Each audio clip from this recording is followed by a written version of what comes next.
अस्सलाम वालेकुम students, welcome to हम डायनामिक वर्ल्ड। बेटा चैप्टर नंबर 2 हम लोग डिस्कस कर रहे हैं 9th क्लास का, और इसके अंदर हम लोगों ने मेमोरी का कॉन्सेप्ट स्टार्ट किया।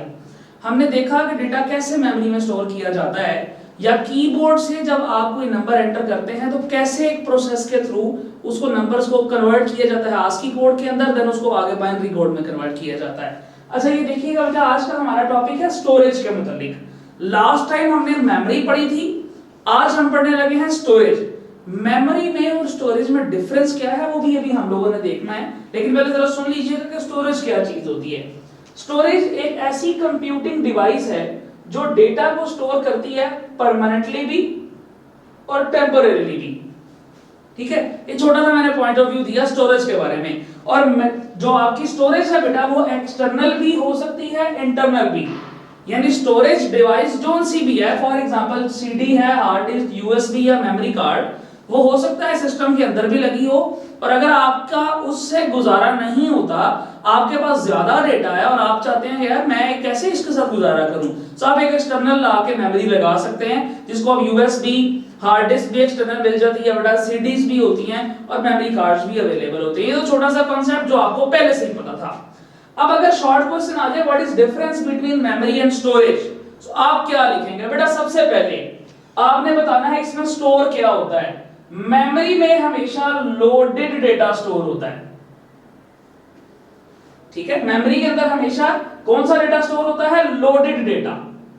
जबकि वो डेटा जो आप स्टोर कर देते हो, स्टोर डेटा। अब आप सोच रहे होंगे कि सर ये क्या आपने लिख दिया है लोडेड और स्टोर्ड। बेटा देखें, आप जब गेम खेल रहे होते हैं, आपने गेम का मिशन नंबर 1 स्टार्ट किया और मिशन नंबर 1 प्ले करना शुरू किया। ओके, मिशन 1 कंप्लीट, आप 2 में चले गए, 2 कंप्लीट, आप 3 में चले गए। आप जो चीज रन कर रहे होते हैं ना सिस्टम पे, वो लोड हो चुकी होती है। अच्छा, आपने गेम सेव कर दी और गेम कर दी बंद। जब आप गेम बंद करोगे बेटा तो वो हो गया स्टोर, तो तब वो चले जाएगी स्टोरेज डिवाइस में। पहले जब तक आप उसको चला रहे थे वो मेमोरी में पड़ी हुई थी। जैसा कि रैम, मैंने लास्ट टाइम आपको वोलेटाइल और नॉन वोलेटाइल में डिफरेंस बताया था, तो ये बिल्कुल वही कॉन्सेप्ट है। आप इसको नॉन वोलेटाइल मेमोरी भी कह सकते हो, और जबकि उसको आप वोलेटाइल मेमोरी भी कह सकते हो। वो जितने पॉइंट्स बेटा लास्ट टाइम मैंने आपको करवाए थे वो सारे इसमें यूज हो सकते हैं।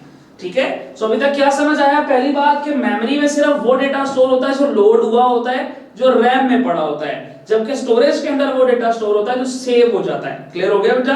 अच्छा, इसके बाद स्टार्ट करते हैं साइज के ऊपर बात करते हैं। जाहिर सी बात है बेटा, मैंने आपको वोलेटाइल मेमोरी में भी कहा था कि इनका साइज बहुत कम होता है, जबकि जो स्टोरेज होती हैं यानी जो नॉन वोलेटाइल मेमोरीज होती हैं उनका साइज नॉर्मली बेटा बहुत बड़ा रखा जाता है। अब रीजन क्या है साइज उसका कम करने की? बेटा देखिए, जितनी मेमोरी का साइज बड़ा होता है उसमें उतना ही डेटा को एक्सेस करते वक्त, अगर मैं लिखूं एक्सेसिंग डेटा, या इसके साथ मैं टाइम का वर्ड भी यूज कर लेता हूं कि डेटा को एक्सेस करने वक्त जो टाइम है बेटा वो भी फिर उतना ही ज्यादा लगता है। ठीक है, यानी इसकी स्पीड बहुत स्लो होती है। ये भी आप लिख सकते हैं कि इसकी जो स्पीड है वो बहुत स्लो होती है। क्यों? देखिए, जितनी बड़ी मेमोरी है उसमें से डेटा ढूंढना भी तो उतना मुश्किल है। सीपीयू को बड़ी मेमोरी में से डेटा एक्सेस करने में टाइम लगता है, जबकि वो मेमोरी जिसका साइज कम है ऑब्वियसली उसकी जो स्पीड होती है बेटा वो ऑटोमेटिकली इंक्रीज हो जाती है, क्योंकि छोटी मेमोरी में से सीपीयू जल्दी डेटा फाइंड आउट कर लेता है। क्लियर हो गया? स्टोर डेटा यहां पर होता है, लोडेड डेटा यहां होता है। वोलेटाइल मेमोरी है, ये नॉन वोलेटाइल है, इसका साइज कम होता है, इसका साइज ज्यादा है। यहां पर स्पीड बहुत तेज है क्योंकि साइज कम है, जबकि यहां पर स्पीड जो है वो बहुत स्लो होती है एज कंपेयर टू मेमोरी या as compare to volatile memory. ये पॉइंट्स लिखने के बाद आप इनकी तरफ इसके जो है ना साइज को भी बता चुके हैं, आप इनकी स्पीड को भी बता चुके हैं, डेटा स्टोर क्या करना है ये भी बता चुके हैं। दोनों का बड़ा बेहतरीन सा कंपैरिजन आप इस वक्त बता चुके हुए हैं। अब आप सिर्फ एक एग्जांपल दे दें नीचे तो काम खत्म हो जाता है बेटा। अगर आप इसकी एग्जांपल लिखना चाहें सो मेमोरी की एग्जांपल बेस्ट होती है रैम,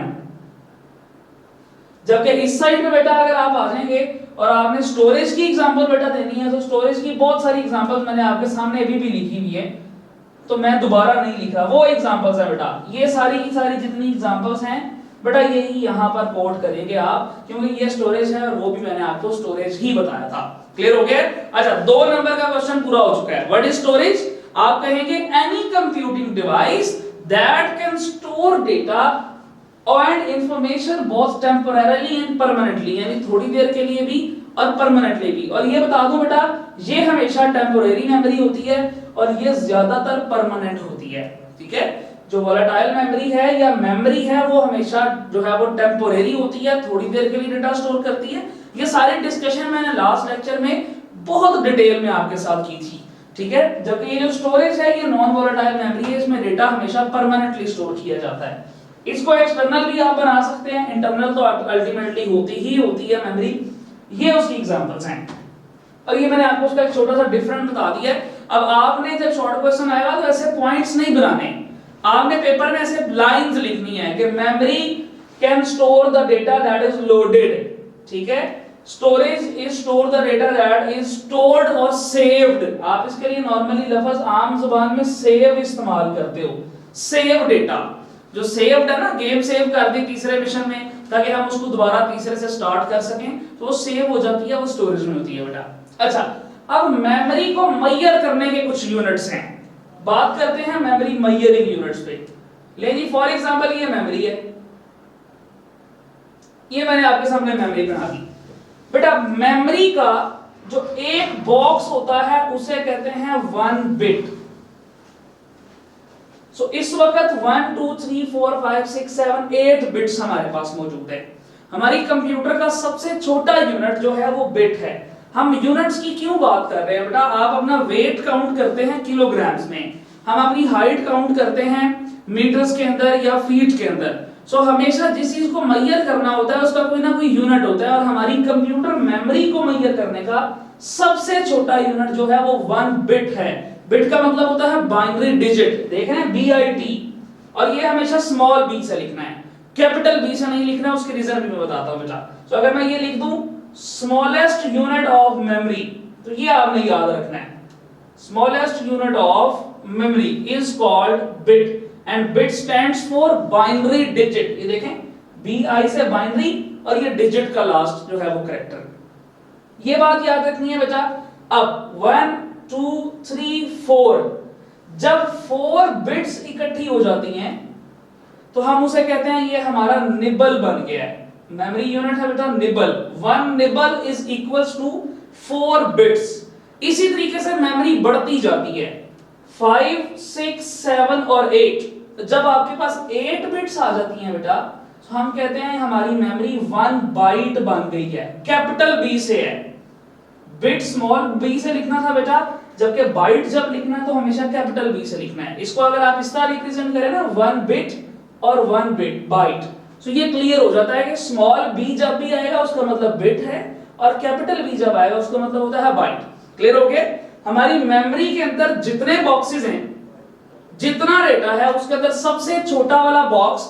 अब सबसे छोटे वाले बॉक्स का मतलब ये नहीं है कि मेमोरी में कोई बॉक्स बड़ा होगा कोई छोटा होगा ना बेटा, हर बॉक्स का साइज बराबर है, और किसी एक बॉक्स को आप उसका 1 बिट कह सकते हैं, जो कि मेमोरी का सबसे छोटा यूनिट है। वही 4 बिट्स इकट्ठी हो जाए तो 1 निबल बन जाता है, वही 8 बिट्स इकट्ठी हो जाए तो 1 बाइट बन जाता है। इसके आगे जितनी मेमोरीज हैं वो आप डेली लाइफ में इस्तेमाल करते हैं, जैसा कि 1 किलोबाइट, 1 मेगाबाइट होता है बेटा, 1 गीगाबाइट एंड 1 टेराबाइट। इसके अलावा आजकल 1 पीटाबाइट भी है, जो कि अभी बहुत कम यूज होता है, लेकिन जो super and main frame computers हैं वहां पर इसका इस्तेमाल है।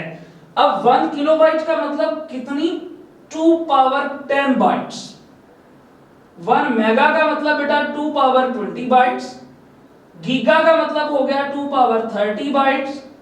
टेरा का मतलब हो गया बेटा 2 की पावर 40 बाइट्स, और पीटा का मतलब हो गया 2 पावर 50 बाइट्स। और कुछ प्रोसेसेस इस तरह के भी हैं कि पीटा को कई ज्यादा इससे लिखा जा सकता है, क्योंकि इसकी बहुत बड़ी रेंज है बेटा। आजकल यूज नहीं होता, कॉमन साइज नहीं है, इसलिए एग्जैक्टली इसको बताया नहीं जा सकता, लेकिन याद रखने के लिए हम ये सीक्वेंस बनाते हैं 2 पावर 10, 2 पावर 20, 30, 40, 50। यहां से किलोबाइट, मेगाबाइट, गीगाबाइट, टेराबाइट और पीटाबाइट, ये आपके मेमोरी मेजरिंग यूनिट्स कहलाते हैं। अब अगर आपको कोई पूछ ले कि जरा मुझे बताओ 1 GB मेमोरी में कितनी बिट्स होती हैं, सबसे छोटा यूनिट तो बिट ही है ना बेटा।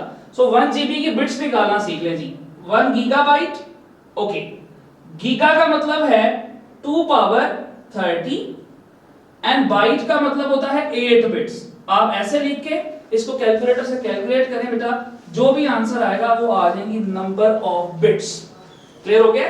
तो ये छोटा सा आपका कॉन्सेप्ट था मेमोरी, स्टोरेज और मेजरिंग यूनिट्स के बारे में। एक दफा जरा दोबारा सुन लो मेरे बच्चों, क्या पढ़ा है स्टोरेज के बारे में।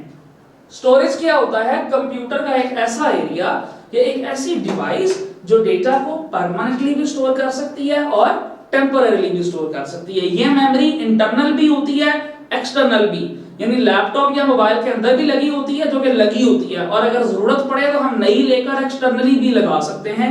इस तरह यूएसबी लगाई जाती है या मेमोरी कार्ड लगाया जाता है। सवाल आता है what is difference between memory and storage. आप कहेंगे मेमोरी में लोडेड डेटा स्टोर होता है, यहां पर सेव्ड। ये वॉलेटाइल मेमोरी है, ये नॉन वॉलेटाइल है। इसका साइज कम है, स्पीड ज्यादा है, इसका साइज ज्यादा है, स्पीड कम है। उसकी एग्जांपल में रैम लिखे और इसकी एग्जांपल में वो सारी एग्जांपल्स बेटा मैंने लिखी हुई है। यूनिट्स के बारे में पहुंचे, सो मेमोरी का सबसे छोटा यूनिट होता है बिट। 4 बिट्स मिलकर निबल बनाते हैं, 8 बिट्स मिलकर बाइट, और किलो मेगा का तो खैर बहुत बड़ा हिसाब किताब है, ठीक है।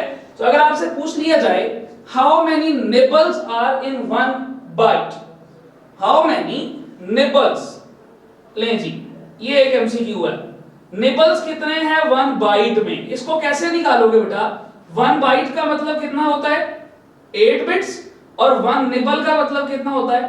4 बिट्स। तो इसका मतलब है 8 और 4, सो 4 मल्टीप्लाई बाय 2, इसका मतलब है 2 निबल्स होंगे। 2 निबल्स मिल जाएंगे, सो 1 बाइट बन जाता है। इसी तरीके से वो आपसे कुछ भी यहां से पूछ सकता है। सो आपको मुझे उम्मीद है बेटा समझ आ चुकी होगी। बड़ा आसान सा और मजेदार टॉपिक था। नेक्स्ट लेक्चर में इंशाल्लाह इससे एक नई चीज स्टार्ट करेंगे। तब तक के लिए बेटा अल्लाह हाफिज, अपना ख्याल रखिए।